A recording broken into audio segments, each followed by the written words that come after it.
네, 안녕하세요. 저는 셀 시그널링 테크놀로지의 한국 디스트리뷰터 매니저 김선영입니다. 오늘 셀 시그널링 테크놀로지의 컷앤텍 웨비나에 참여해 주셔서 감사드리고요.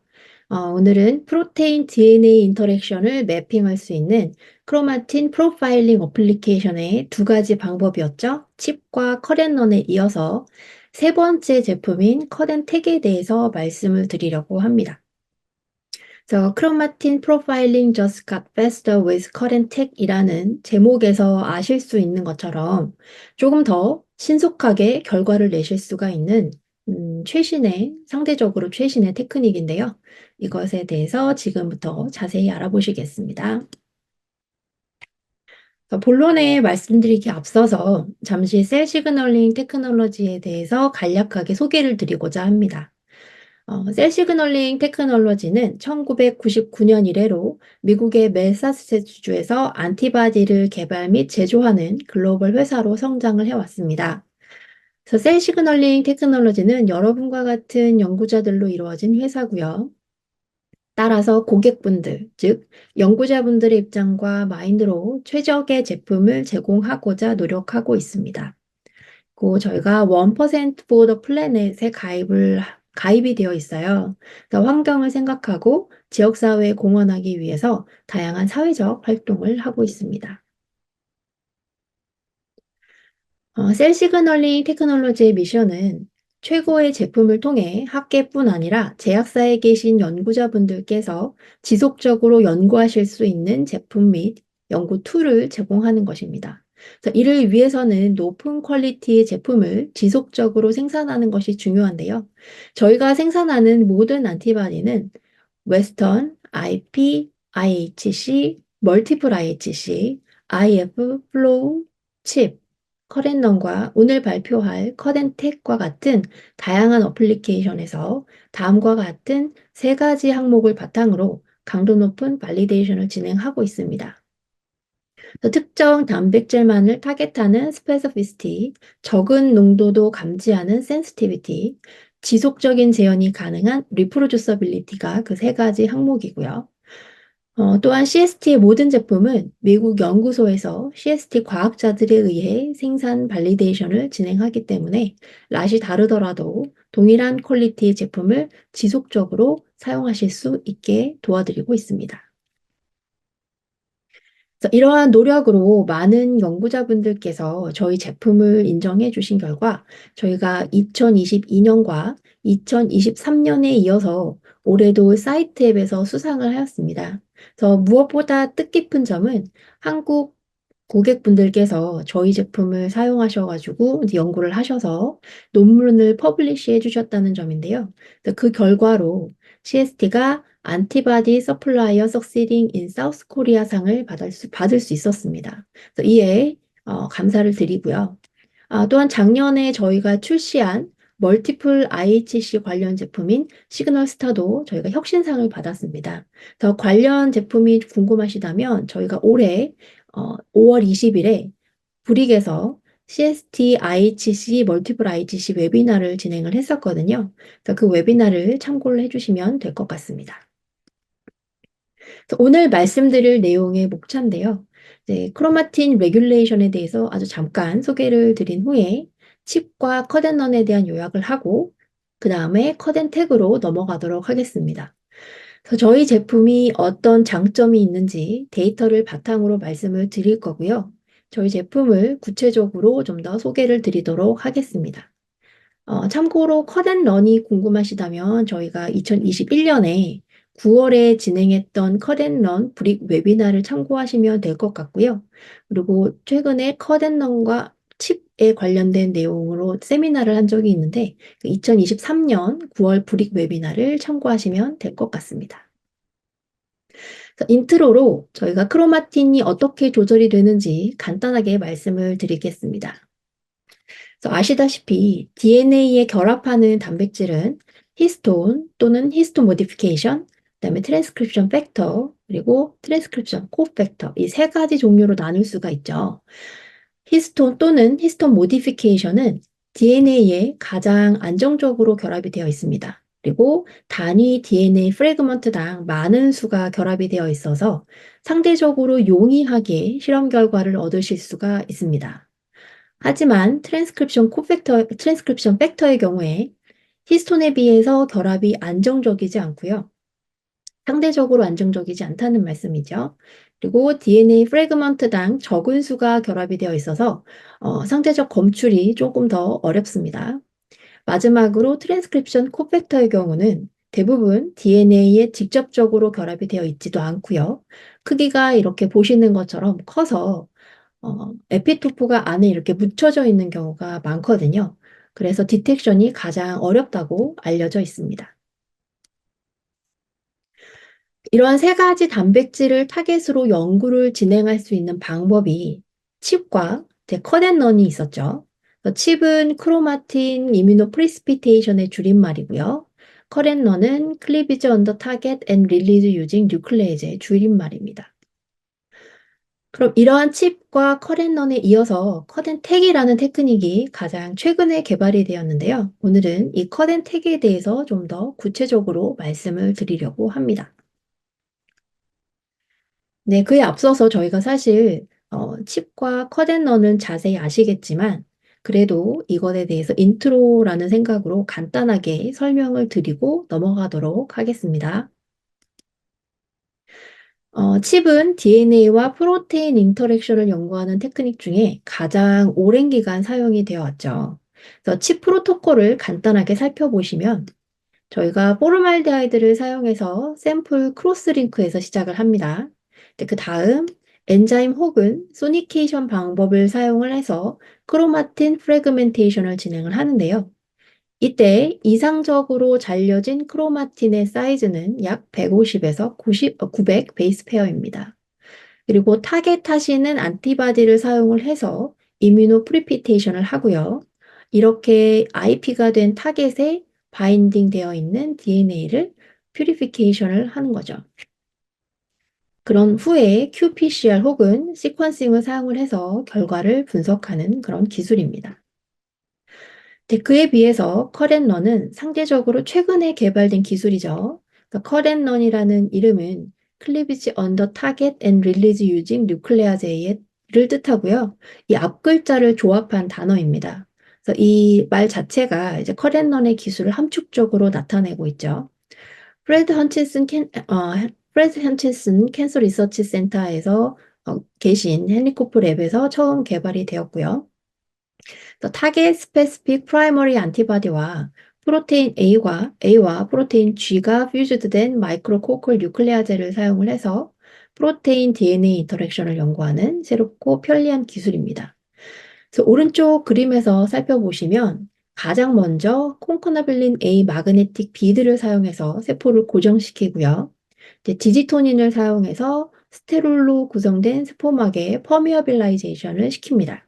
이때 핵막은 세포막과 구성 성분이 다르기 때문에 크게 영향을 받지 않고요. 그 후에 세포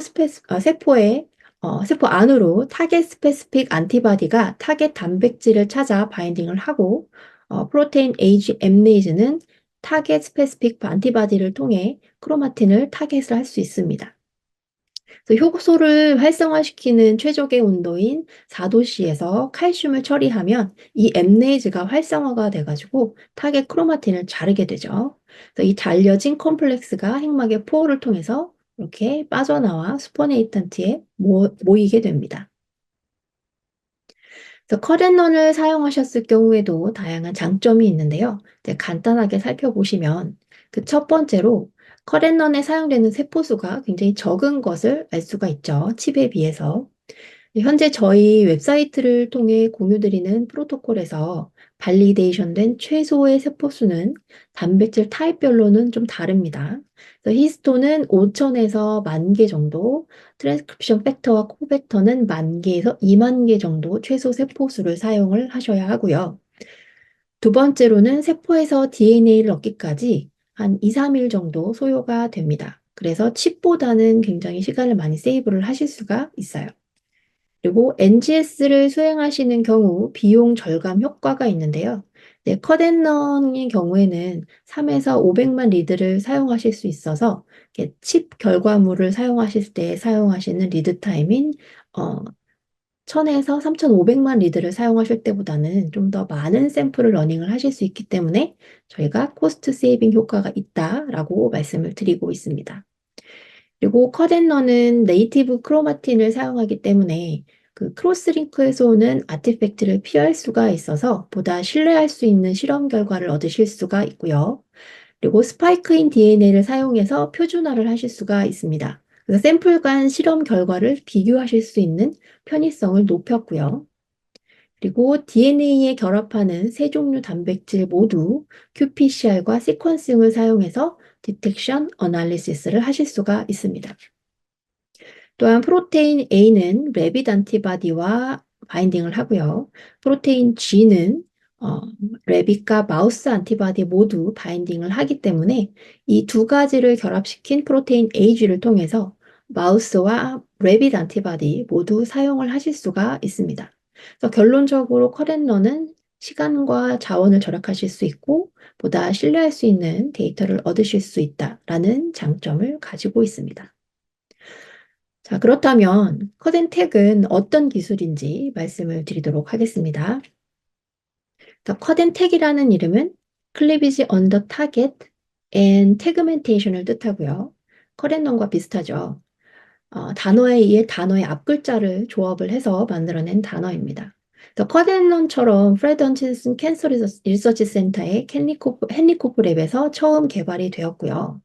기술적인 면에서 이름이 비슷한 컷앤런의 시스터 테크놀로지라고 간주될 수 있습니다. 타겟 스페시픽 프라이머리 안티바디를 사용하는 건 컷앤런과 같지만 프로테인 A, 프로테인 G가 퓨즈된 마이크로코컬 뉴클레아제를 사용하는 컷앤런과는 달리 컷앤택은 프로테인 A가 퓨즈된 TN5 트랜스포제를 사용을 해서 DNA 컴플렉스를 아이솔레이션 시킵니다. 또한 TN5의 증폭을 위해서 세컨더리 안티바디를 같이 사용한다는 점도 큰 차이점이죠. 컷앤택 메소드를 궁금하실 것 같아서 자세히 소개를 하려고 합니다. 보시면 콘코나벨린 A를 사용을 해서 세포를 고정시켜요.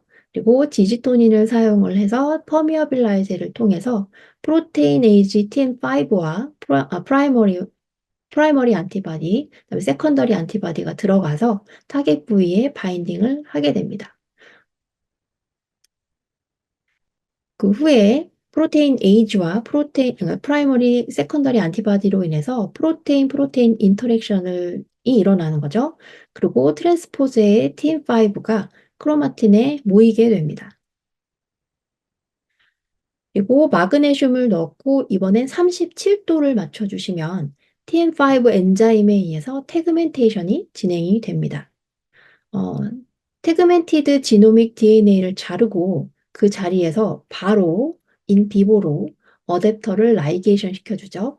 그 후에 SDS를 넣고 58도 인큐베이션을 해줌으로써 그 멤브레인을 오픈해서 지노믹 DNA와 태그멘티드 DNA가 모두 스포네이턴트로 나오게 됩니다. 그래서 이러한 어댑터가 미리 로디드된, 그러니까 프리로디드된 스텝으로 인해서 NGS 라이브러리 프랩 타임을 단축시킬 수가 있는 거죠. 컷앤택 기술을 사용해서 얻은 DNA는 어댑터가 미리 로딩이 되어 있기 때문에 qPCR을 사용하실 수 없다는 점 유의를 하셔야 하고요. 마지막으로 DNA 퓨리피케이션 스텝입니다. 그래서 DNA 퓨리피케이션 스핀 컬럼을 사용을 해서 어댑터가 부착된 DNA를 얻으실 수가 있고 그 후 PCR과 NGS를 진행하실 수 있습니다. 그래서 프로토콜을 보시면 저희가 Selectively Amplified PCR이라고 언급이 되어 있는데요. 이제 어댑터 DNA의 리버스 커플리먼터리 시퀀스를 포함하는 프라이머를 사용을 해서 저희가 태그멘티드 DNA만을 선택적으로 PCR을 할 수 있기 때문에 저희가 selectively라고 적어 놓았습니다. 그래서 이러한 컷앤택 라이브러리 DNA 샘플을 진행하신 후에는 라이브러리 샘플을 이용을 해서 qPCR을 진행을 하실 수가 있습니다. 그렇다면 컷앤런과 컷앤택을 말씀드렸는데요. 무엇이 다른지 커덴텍 프로토콜을 중심으로 비교를 해보았습니다. 그래서 첫 세 가지 스텝은 컷앤런과 같아요. 하지만 이 네 번째 스텝인 세컨더리를 넣는 방법이 컷앤런과 다른 점이죠. 그래서 컷앤런은 프라이머리만을 사용을 하지만 어, 컷앤택은 세컨더리를 사용을 해서 증폭을 시킵니다. 그리고 다섯 번째 스텝인 프로테인 에이지 TM5 바인딩도 컷앤런의 프로테인 에이지 엠네이즈 스텝과 비슷하죠. 넣어주는 엔자임이 다를 뿐이에요. 하지만 여섯 번째 TM5 태그멘테이션은 컷앤런의 가장 중요한 스텝입니다. 더 태그멘티드 지노믹 DNA를 자르고 그 자리에서 바로 인비보로 어댑터를 라이게이션 시켜주는 방법으로 이 점이 가장 큰 차이점이라고 다시 한번 강조를 드리고 싶고요. 네, 그 이후에 DNA 프리피케이션 스템은 qPCR을 할 수 없다는 점만 빼면은 동일합니다. 칩과 컷앤런과 함께 비교를 해보실 수 있도록 저희가 테이블로 정리를 해봤는데요. 칩과 컷앤런의 경우에는 히스톤, 트랜스크립션 팩터, 코팩터 모두 사용을 하실 수가 있습니다. CST의 경우 각 어플리케이션별로 저희가 사용 가능한 안티바디를 굉장히 열심히 발리데이션을 한 후에 추천을 드리고 있습니다. 그런데 컷앤택의 경우엔 저희가 디펜드라고 적어놨는데요. 말 그대로 안티바디마다 사용의 차이점이 있기 때문에 이렇게 적어 놓았고요. 실험 결과를 보시면 실험은 되지만 결과가 타당한지 컷앤런과 칩과 비교를 한 그 실험 데이터들이 있습니다. 그래서 거기서 확신을 얻고 말씀드려야 되는 부분이 있기 때문에 좀 더 자세한 내용은 뒤에 말씀드리도록 하겠습니다. 그래서 각 실험 방법마다 사용할 수 있는 세포수에도 차이가 있습니다. 칩은 곧 보통 400만 개가 필요하지만 컷앤런의 경우 히스톤은 5천 개, 트랜스크립션 팩터의 경우 최소 10,000개를 사용하셔서 데이터를 얻으실 수가 있습니다. 컷앤택도 컷앤런과 비슷하게 적은 세포를 사용을 하실 수가 있고요. 그리고 앞서 말씀드린 부분에서 처럼 가장 차이가 나는 부분은 이 크로마틴 프래그멘테이션 부분이죠. 그래서 컷앤택은 타겟티드 태그멘테이션을 사용을 합니다. 또 칩은 벤치탑에서 바로 그 인리치먼트를 진행을 하지만 컷앤런과 택의 경우에는 인비보에서 진행이 된다는 점도 차이가 나고요. 또 다른 중요한 차이점은 컷앤택은 qPCR을 바로 진행을 하실 수가 없습니다. 어댑터를 붙여넣기 때문에 바로 진행하실 수가 없고 DNA 라이브러리를 만드신 후에 진행하실 수가 있습니다. 그리고 실험에 소요되는 시간이 칩, 컷앤런, 컷앤택으로 갈수록 점점 줄어드는 걸 확인하실 수가 있죠. 또한 만들어진 샘플의 스페시피시티 때문에 NG 스텝스도 마찬가지로 줄어드는 것을 확인하실 수가 있습니다. 따라서 빠른 실험을 원하시는 경우에 컷앤택이 하나의 대안이 되실 수는 있지만 타겟에 따라서 차이가 날 수가 있으니 그 점은 유의를 하셔야 합니다. 이러한 컷앤택의 베네핏은 어떤 것이 있는지 말씀을 드리려고 합니다. 컷앤택을 사용하셨을 경우에도 다양한 장점이 있는데요. 첫 번째로 컷앤런과 비슷하게 사용되는 세포수가 비교적 적습니다. 사실 저희가 시작할 때는 10만 개 세포에서 사용하시기를 권장을 드려요. 이는 칩을 진행하실 때 사용하는 세포수보다 이미 40배가 적은 수죠.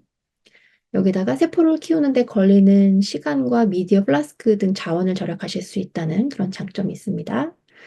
그래서 인하우스에서 확인한 바로는 저희가 히스톤의 경우는 5,000개에서 10,000개까지, 넌 히스톤 타겟, 즉 트랜스크립션 팩터 혹은 코팩터의 경우는 2만 개 세포수를 사용하실 수 있어요.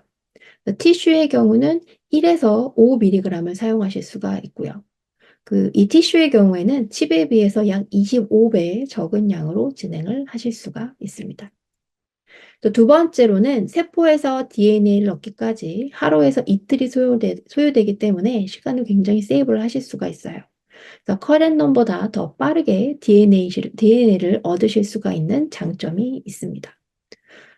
그리고 컷앤택으로 NGS를 수행하시는 경우에 시퀀싱 뎁스가 상대적으로 적기 때문에 비용을 절감하실 수가 있고요. 그리고 칩의 경우에는 10에서 35 밀리언 리드가 필요하고요. 컷앤런의 경우에는 3에서 500만 리드가 필요하지만 컷앤택의 경우는 2 밀리언 리드로도 충분하기 때문에 상대적으로 더 코스트 세이빙 절감 효과가 있는 것이죠. 그리고 컷앤택도 네이티브 크로마틴을 사용하기 때문에 크로스링크에서 오는 아티팩트를 피할 수가 있어서 보다 신뢰할 수 있는 실험 결과를 얻으실 수가 있습니다. 그래서 이 점은 컷앤런과 같죠. 그리고 컷앤택은 일반적으로 다양한 히스톤 모디피케이션을 사용하실 수는 있지만 트랜스크립션 팩터와 코팩터의 경우는 한정적인 타겟에 사용하실 수가 있습니다. 이 점은 뒤에 데이터로 다시 보여드리겠습니다. 또한 프로테인 A는 레빗 안티바디와 바인딩을 하고요. 프로테인 G는 레빗과 마우스 안티바디에 모두 바인딩을 하는 특징이 있기 때문에 프로테인 AG를 통해서 마우스, 레빗 두 가지 모두 사용을 하실 수가 있습니다. 컷앤텍 어세이 킷은 비교적 적은 세포수로 실험이 가능하다고 말씀드렸는데요. 이제 관련한 데이터입니다. 컷앤런과 마찬가지로 히스톤은 최소 5천 개의 세포가 필요합니다. 보시면 5천 개의 세포로도 리즈너블한 시그널 투 레이쇼를 확인하실 수가 있죠. 그리고 컷앤텍 어세이 키트를 사용한 넌 히스톤 타겟 데이터인데요. 트랜스크립션 팩터인 ATF4 데이터에서 보시는 것처럼 최소 2만 개의 세포가 필요합니다. 넌 히스톤 타겟에서 약 400만 개의 세포가 필요한 칩식보다 굉장히 적은 수의 세포를 이용해서 데이터를 얻으실 수가 있죠. 다음은 CST의 컷앤텍 어스의 킷과 경쟁사 제품과 비교한 데이터인데요. 이때는 각 경쟁사 프로토콜과 리에이전트뿐만 아니라 각 경쟁사가 제시한 인덱스 프라이머를 같이 사용을 했습니다. 따라서 세포에서 DNA 라이브러리를 만드는 전체 과정에 대한 결과를 비교하신다고 생각을 하실 수가 있어요. 먼저 히스톤 타겟 결과에 대해서 말씀을 드리겠습니다. 앞서 말씀드린 조건처럼 10만 개의 세포에서 시작을 해서 저희가 10만 개에서 이렇게 5천 개까지 진행을 했고요. 특히 5천 개의 세포를 사용을 했을 때 결과를 보시면 저희 CST 리에이전트를 사용했을 때 경쟁사에 비해서 더 강한 그다음에 클리어한 시그널 투 노이즈 레이시오를 확인하실 수가 있죠. 또한 같은 샘플을 저희가 칩식과 커렌러를 사용해서 비교를 해봤는데요. 더 선명한 시그널 투 노이즈 레이시오를 확인을 하실 수가 있습니다. 넌 히스톤 타겟으로 저희가 밥 컴플렉스를 구성하고 있는 트랜스크립션 팩터인 스막시1으로 실험을 한 결과인데요. 실험은 커넨텍에 발리데이션을 한 스막시1 안티바디를 사용을 했습니다. 그래서 앞선 슬라이드와 마찬가지로 경쟁사와 비교를 했고요. 세포수는 10만 개에서 지금 2만 개, 만 개로 사용을 했습니다. 2만 개 세포를 사용을 했을 때 CST를 포함해서 경쟁사 두 곳의 시그널 투 노이즈 레이시오 결과가 비슷한 것을 확인을 하실 수가 있습니다. 하지만 만 개의 세포를 사용을 했을 때 경쟁사들의 결과가 좀 더 선명하지 않은 것에 비해서 CST 컷앤텍 어세이 킷의 결과가 좀 더 선명한 시그널 투 노이즈 레이시오가 나온 것을 확인하실 수가 있습니다. 컷앤텍 어세이 킷을 사용한 티슈 타입별 결과인데요. 저희가 액티베이터와 리프레서 마커 두 가지 타입에 대해서 마우스 브레인, 허트, 리버에 대해서 선명한 시그널 투 노이즈 레이시오를 확인하실 수가 있습니다. 그래서 이렇게 티슈에 대한 결과는 컷앤런 그리고 칩의 결과와 비슷하다는 걸 확인을 하실 수가 있죠. 티슈 샘플을 커넨텍에 적용하실 때 한 가지 주의하셔야 될 부분은 히스톤 타겟일 때는 스탠다드 커넨텍 프로토콜을 사용하셔도 결과를 얻으실 수가 있습니다. 하지만 티슈 샘플의 넌 히스톤 타겟을 커넨텍으로 연구를 진행하실 때에는 케이스 바이 케이스로 다양한 베리에이션이 있을 수 있습니다. 예를 들어서 실험에 사용하는 세포수 혹은 픽세이션 컨디션 그리고 다양한 베리에이션이 있기 때문에 티슈 샘플의 넌 히스톤 타겟 연구를 진행을 하신다면 저희는 컷앤텍을 추천드리기보다는 컷앤넌 에세이를 좀 더 추천을 드리고 있습니다. 티슈 샘플을 이용한 커덴텍의 경쟁사 간 비교 결과인데요. 특히 헛티슈 같은 경우에는 파이브로시스로 되어 있기 때문에 더 커덴텍과 커덴넌 실험이 어렵다고 알려져 있거든요. 하지만 결과를 보시면 보실 수 있듯이 경쟁사에 비해서 더 CST 커덴텍 킷을 사용을 했을 때 더 강한 시그널 투 노이즈 레이시오를 확인을 하실 수가 있습니다. 그리고 TM5 엔자임의 경우에 그 엔자임 자체가 호스트셀에 톡식하기 때문에 그 오버 익스프레션과 퓨리피케이션 과정에서 개발 시간이 저희가 좀 더 많이 소모가 되었는데요. CST TM5 엔자임의 경우에 저희가 마우스와 레빗에서 모두 어피니티를 갖도록 프로테인 A와 G를 퓨즈드 시켰다고 말씀을 드렸었죠. 그래서 보시는 데이터에서는 윗줄이 마우스 안티바디고요. 아랫줄이 레빗 안티바디로 둘 다 똑같은 RPB1을 타겟하는 안티바디입니다. 다만 하나는 마우스고 하나는 레빗인 거죠. 그래서 앞서 말씀드린 것처럼 이 두 가지 프라이머리 안티바디에서 모두 잘 적용이 되는 결과를 확인을 하실 수가 있습니다.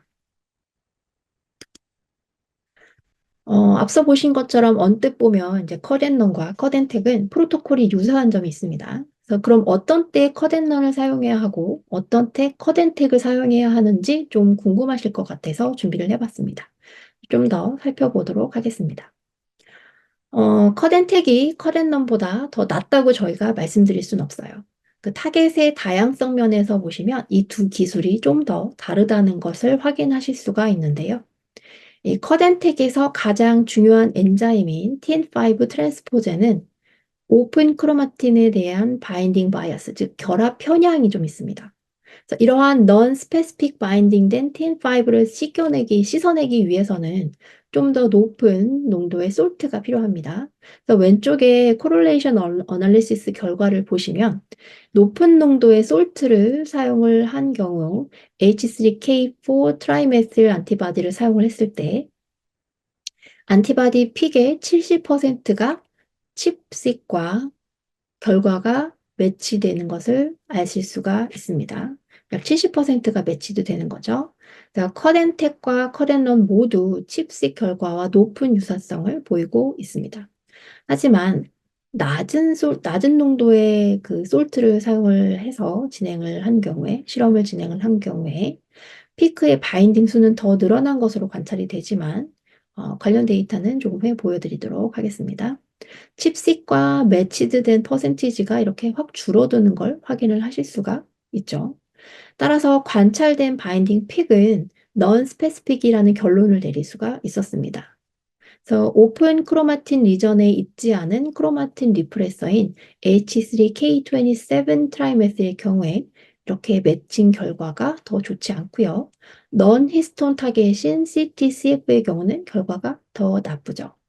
그래서 결과적으로 높은 농도의 솔트를 사용을 하면 시그널 픽 수는 적고요. 픽의 크기가 작지만 보다 신뢰할 수가 있는 픽을 얻을 수가 있습니다.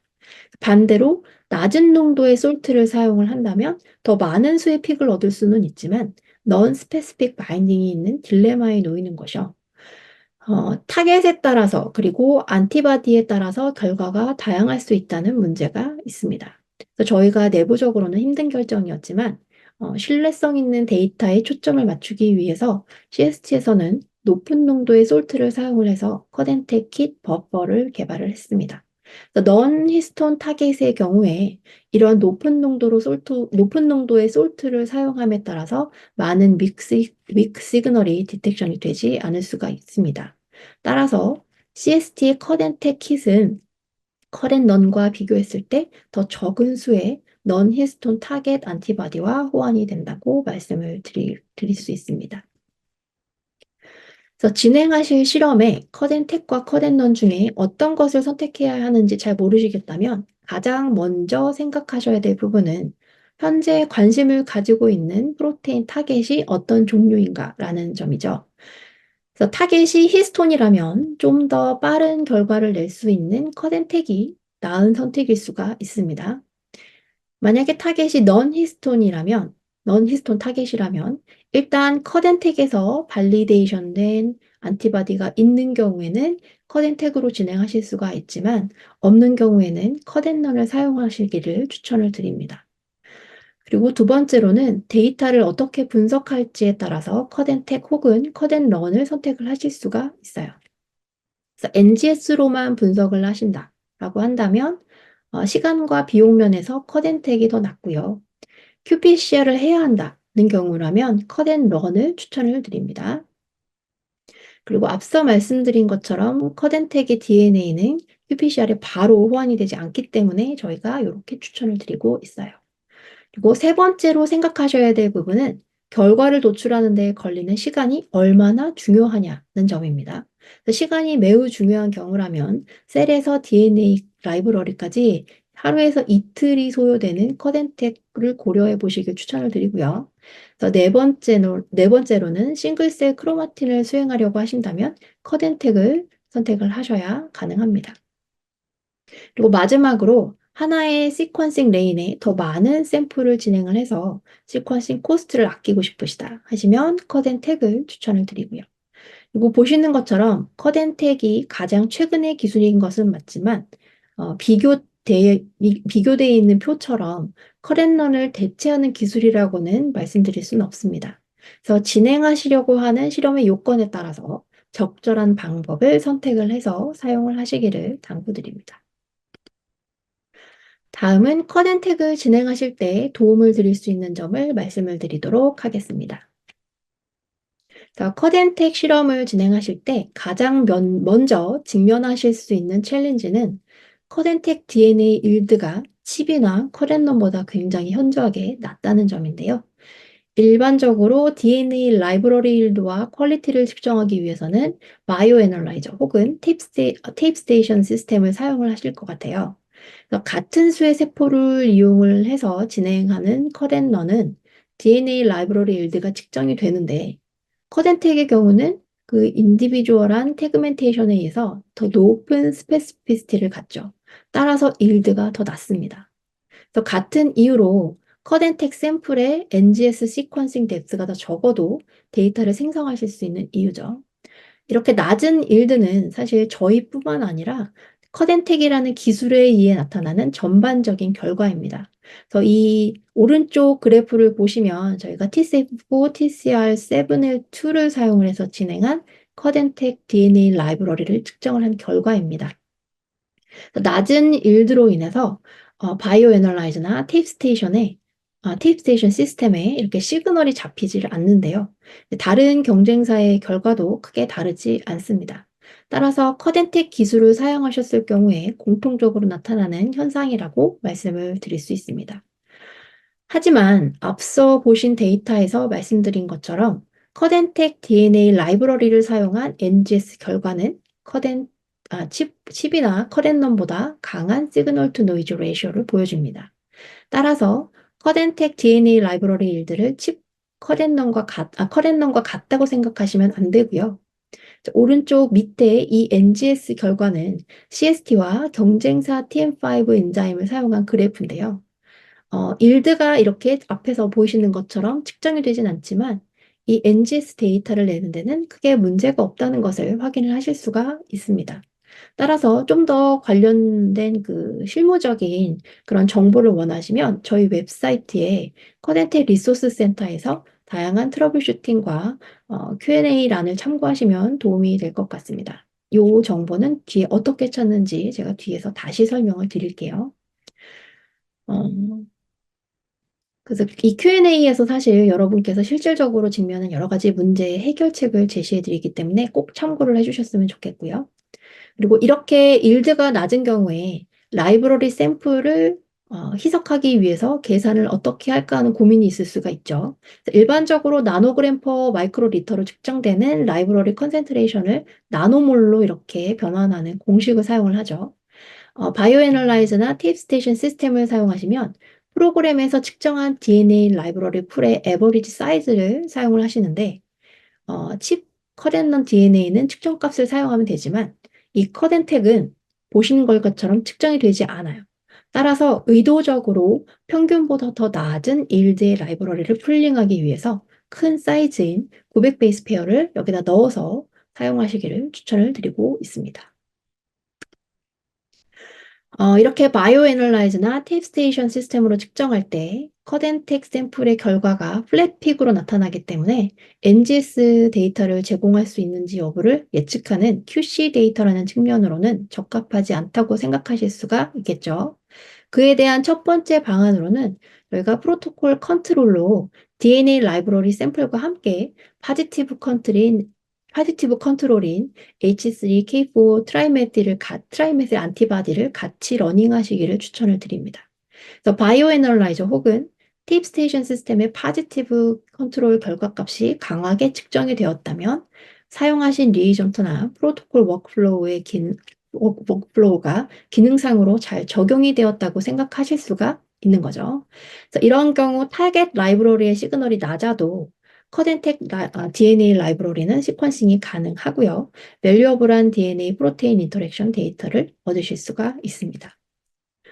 두 번째, 커덴텍 DNA는 태그멘티드가 되어 있는 DNA와 백그라운드 지노믹 DNA가 같이 공존하기 때문에 바로 qPCR을 진행할 수가 없죠.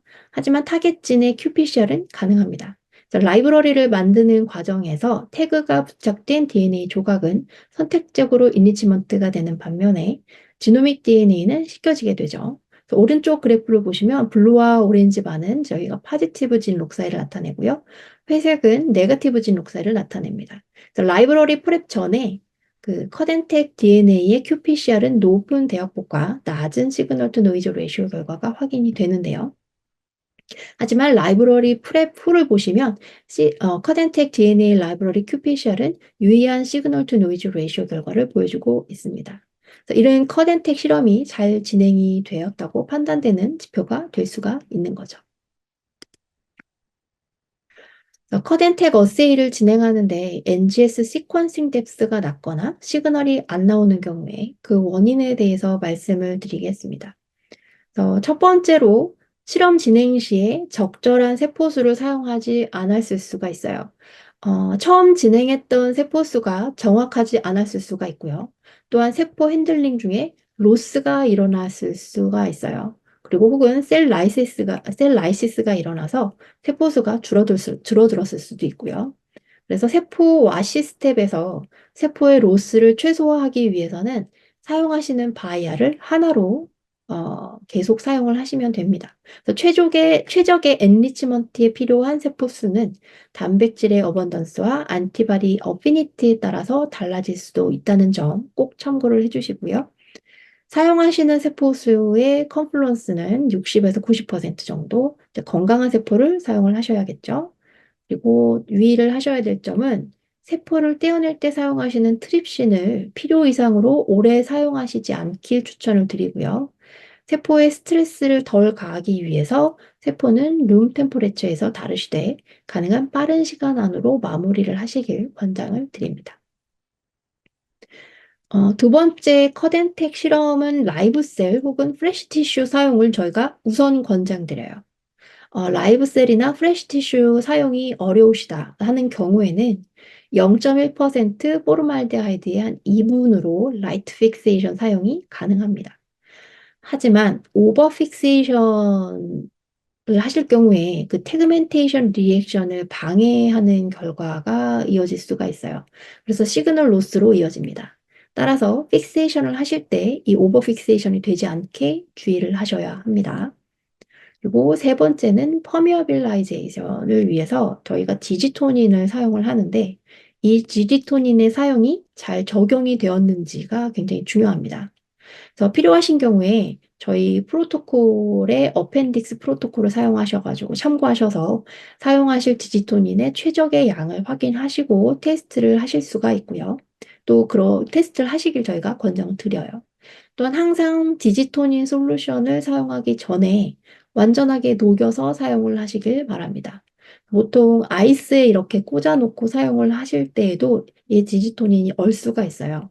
막상 사용할 때는 그 얼려져 있을 수가 있기 때문에 저희가 꼭 눈으로 확인을 하시고 완벽하게 녹인 후에 사용을 하시기를 추천을 드립니다. 네 번째, 사용하시는 안티바디의 성능을 확인을 하셔야겠죠. 그래서 앞서 말씀드린 대로 넌 히스톤 타겟인 경우에 넌 스페시픽 피크가 있을 수 있기 때문에 밸리데이션이 된 안티바디를 사용을 하는 것이 굉장히 중요합니다. 물론 항상 파지티브 안티바디도 같이 사용을 하셔야 하죠. 그리고 다섯 번째는 그 프로테이네이지 TM5 엔자임이 제 기능을 하지 못하는 경우 의외로 많이 있을 수 있습니다.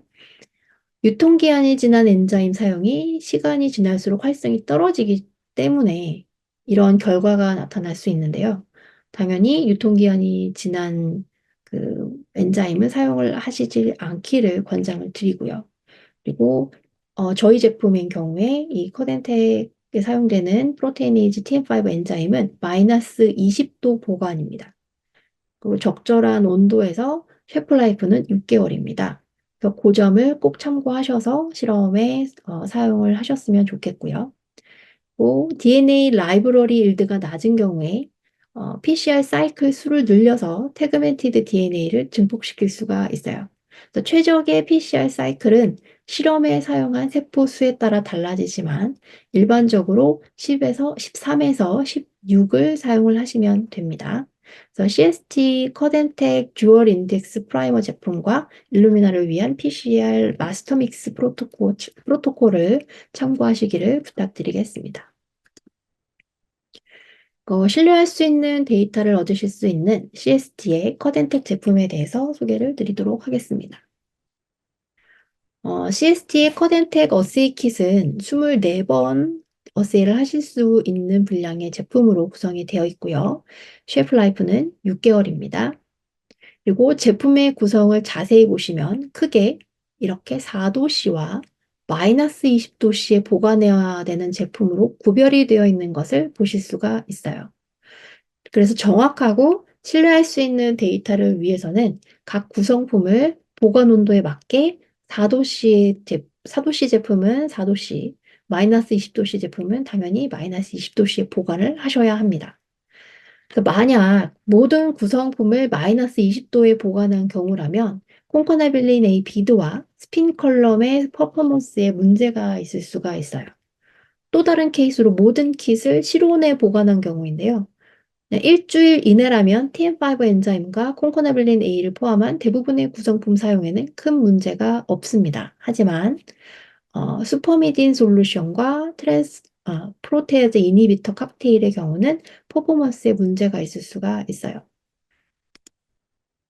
이렇게 키트를 구성하고 있는 제품 중 대부분은 사실 따로 구입이 가능합니다. 그래서 만약에 제품을 잘못 보관을 하셨을 경우에 필요한 구성품을 따로 구매를 하실 수가 있기는 합니다.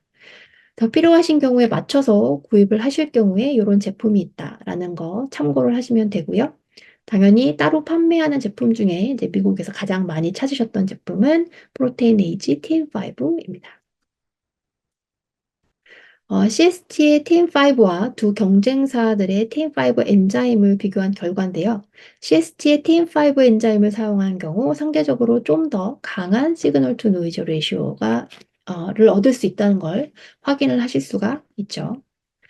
그리고 앞서 말씀드린 킷 구성품 외에도 저희가 NGS 시퀀싱을 위한 제품인 커덴텍 듀얼 인덱스 프라이머와 커덴텍 PCR 마스터 믹스가 있습니다. 그래서 제품명에서도 알 수 있듯이 이 제품들은 커덴텍 DNA 라이브러리를 프랩할 때 필요합니다. 먼저 커덴텍 듀얼 인덱스 프라이머에 대해서 말씀을 드릴 건데요. 칩과 커덴런의 DNA 경우에는 그 DNA 프래그먼트의 어댑터를 인비트로로 라이게이션 시키지만 커덴런의 경우에는 어댑터를 인비보로 라이게이션 프리로드를 하죠. 그래서 이러한 이유로 커덴텍 DNA 라이브러리에 사용하는 프라이머는 어댑터 시퀀스에 리버스 컴플리먼터리를 포함하게 됩니다. 따라서 커덴텍 듀얼 인덱스 라이브러리 제품과 이렇게 칩과 커렌런 듀얼 프라이머 제품은 상호 호환이 되지 않는다는 점 주의를 하셔야 합니다. 하지만 커덴텍 인덱스 프라이머의 ABP 마코드 시퀀스는 칩과 커덴런 인덱스의 파라미터에 있는 것과 같은 세트라는 점 참고하시면 되고요. NGS를 진행하실 때 샘플마다 다른 바코드 컴비네이션을 사용하신다는 전제 하에 칩, 커덴런, 커덴텍 샘플을 다 같이 진행하실 수는 있습니다. 하지만 커덴텍 샘플과 커덴 넌에서 각각 701과 501과 같은 바코드 컨비네이션을 사용하시는 것은 피하셔야지 샘플의 데이터에 혼선이 없겠죠. 그래서 CST의 경우에는 96개의 바코드 컨비네이션을 제공하고 있고 50개 미만의 샘플을 각 시퀀스 라운드에 같이 사용하실 수 있기 때문에 일반적으로 진행하는 50개 미만의 샘플을 한 번에 시퀀싱 하시는 데는 큰 무리는 없습니다. 듀얼 인덱스 프라이머와 마찬가지로 저희 커덴텍 PCR 마스터 믹스도 칩과 커덴넌 샘플을 사용하실 수가 없어요.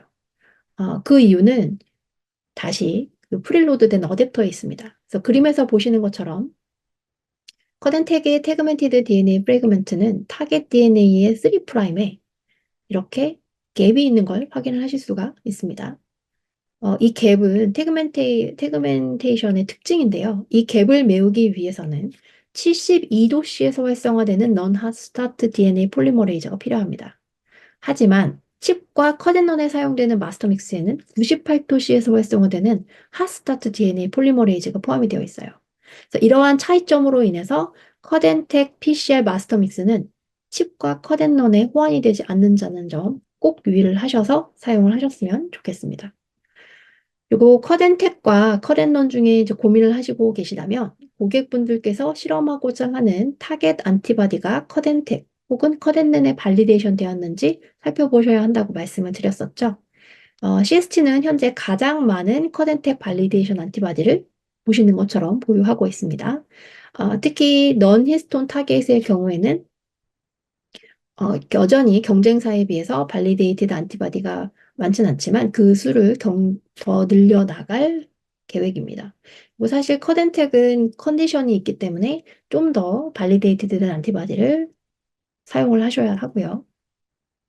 커덴텍 안티바디 발리데이션의 경우에 TM5의 오픈 크로마틴에 대한 바인딩 바이어스 때문에 발생하는 non specific 바인딩이 있다고 말씀을 드렸죠. 따라서 칩과 커렌넌과 비교를 해가면서 좀 더 엄격한 기준을 사용을 하고 있습니다.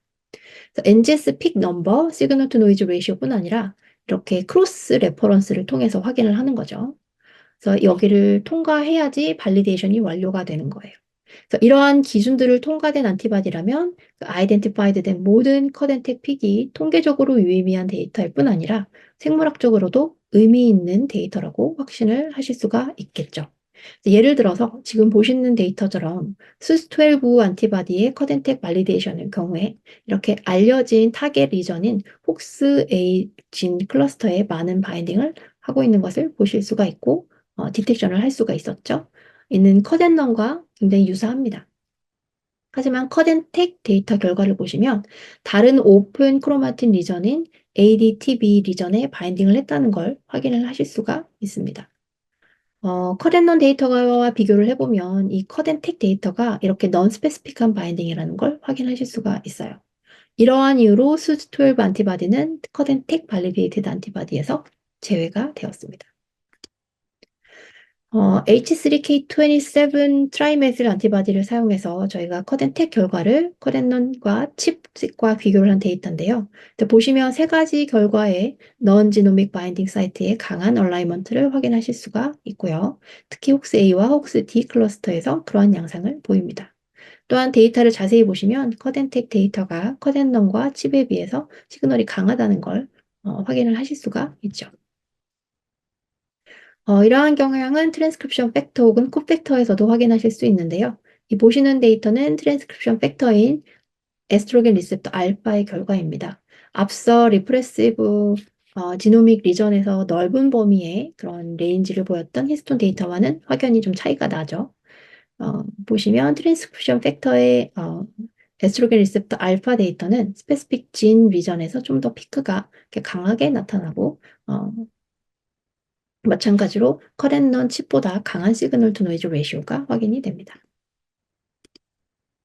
그래서 세 가지 타겟 중 가장 디텍션이 어려운 코팩터 중 하나인 자리2인데요. 보시는 것처럼 혹스 A와 혹스 D에서 깨끗하고 선명하게 많은 시그널 투 노이즈 레이시오를 확인하실 수가 있습니다. 세포에서부터 DNA를 거쳐서 데이터를 얻으시는데 그러니까 플로우에서 사용하실 수 있는 저희 제품 라인인데요. 세포에서 DNA를 얻으실 수 있는 컷앤런 및 칩킷이 다양하게 구비가 되어 있습니다. 이때 칩킷에서는 세포에서 사용되는 키트와 조직에서 사용되는 플러스 킷으로 구분이 되어 있고요. 비드의 종류에 따라 선택하실 수 있고요. 또한 qPCR 혹은 시퀀싱을 사용하실 수 있는 다양한 킷이 있습니다. 그리고 컷앤텍 듀얼 인덱스 프라이머와 PCR 마스터 믹스는 컷앤텍에서만 사용하실 수 있다는 점 다시 한번 강조를 드리고요. 컷앤텍에서 사용하실 수 있는 발리데이션된 안티바디는 69 종류로 저희 웹사이트에서 검색을 하실 수가 있어요. 그래서 저희 웹사이트 어플리케이션에 들어가셔가지고 컷앤텍에 들어가시면 이렇게 확인을 하실 수가 있습니다. 그 96개인 거 여기서 확인하실 수가 있죠. 그리고 어플리케이션에 들어가셔가지고 컷앤텍 위를 보시면 칩과 컷앤런 발리데이션 된 안티바디들도 각각 607개와 그다음에 141개가 있다는 점 확인하실 수가 있습니다. 그래서 저희 에피제네틱 팀에서 열심히 발리데이션을 추가적으로 진행하고 있기 때문에 이 수는 지속적으로 업데이트가 될 예정입니다. 그리고 저희 웹사이트에 그 런앤 서포트를 클릭하시면 트러블 슈팅 탭이 있는데요. 이 탭에서는 컷앤텍뿐만 아니라 다양한 어플리케이션에 대한 문제 해결 인사이트를 얻으실 수가 있으니까요. 실험을 진행하시면서 궁금한 점을 바로바로 확인을 하실 수가 있고요. 그리고 궁금증을 해결하실 수 있는 또 다른 방법이 있습니다. 최근에 저희 웹에 텍 서포트 부분이 업그레이드가 되었는데요. 이 첫 번째 화면 오른쪽에 아까 말씀드렸던 이 런앤 서포트 여기 들어가셔가지고 이 텍 서포트를 누르시면 이렇게 다양하게 그러니까 세분화해 놓은 탭을 보실 수가 있습니다. 그래서 각각 원하시는 부분에 대한 텍 서포트 정보를 저희가 좀 더 빠르게 얻으실 수 있도록 재정비를 해 놓았으니까요. 궁금하신 부분 자주자주 들여다보시면 도움이 될 것 같습니다. 이 밖에 저희 제품에 대해서 문의사항이 있으시다면 CSG 텍 서포트 팀에 문의를 하시거나 저희 대리점이죠. 서린과 코람에 문의를 하시면 됩니다. 저희가 준비한 웨비나는 여기까지고요. 굉장히 오랜 시간 동안 월요일 아침인데도 불구하고 참여해 주셔서 경청해 주셔서 감사합니다.